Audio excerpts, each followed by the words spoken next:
সর্বোচ্চ চাপ প্রয়োগের মধ্যেই পরমাণু কর্মসূচি নিয়ে আলোচনার জন্য আয়াতুল্লাহ খামেনির কাছে চিঠি পাঠিয়েছেন ডোনাল্ড ট্রাম্প। ফক্স বিজনেসকে দেয়া এক সাক্ষাৎকারে কথা জানিয়েছেন খোদ মার্কিন প্রেসিডেন্ট। ট্রাম্পের দাবি, ইরানকে মোকাবেলার উপায় দুটি, সামরিক হস্তক্ষেপ অথবা দ্বিপক্ষীয় চুক্তি সই। ইরানের জনগণকে আঘাতের কোনো ইচ্ছা না থাকায় চুক্তিকেই প্রাধান্য দিচ্ছেন তিনি।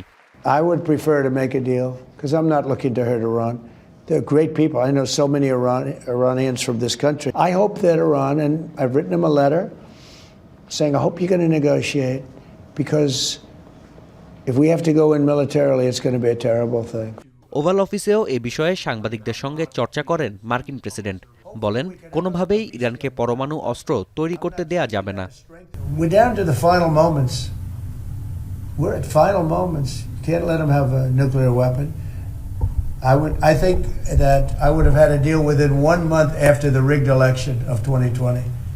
They were all set to make a deal.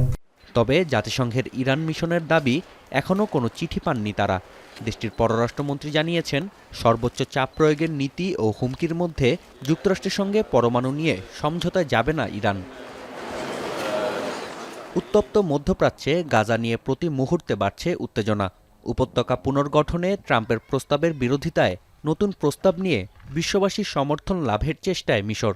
আরব লীগের পর প্রস্তাবটিতে সমর্থন দিয়েছে ওআইসি। শনিবার জেদ্দায় সংস্থাটির জরুরি বৈঠকের পর এই সিদ্ধান্ত নেওয়া হয়েছে।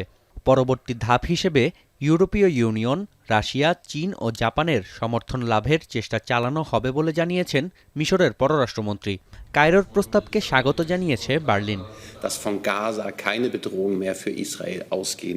এদিকে যুদ্ধবিরতির মধ্যেও উপত্যকায় হামলা চালাচ্ছে ইসরায়েল।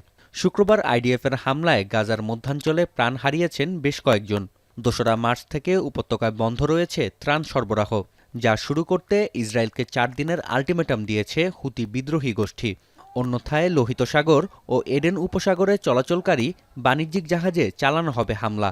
إذا استمر العدو الإسرائيلي بعد 4 أيام في منع دخول المساعدات إلى قطاع غزة। যুদ্ধবিরতির ৪ মাসে প্রথমবারের মতো শুক্রবার রাতে লেবাননের সবচেয়ে ভয়াবহ হামলা চালিয়েছে ইসরায়েল। এদিন মাত্র ৩০ মিনিটের মধ্যে ১৫ বার আকাশ হামলা চালিয়েছে আইডিএফ। এর মাঝেই লেবাননের নতুন মার্কিন রাষ্ট্রদূত হিসেবে মিশেল ইসাকে নিয়োগ দিয়েছেন ট্রাম্প। সাবেক ব্যাংকার ও সফল এই ব্যবসায়ীর কূটনীতিতে অভিজ্ঞতা নেই।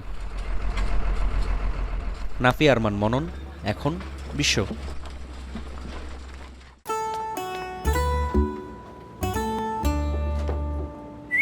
এই ঈদে জুয়েলারি ক্লোদিংয়ে বিকাশ পেমেন্টে ডিসকাউন্ট।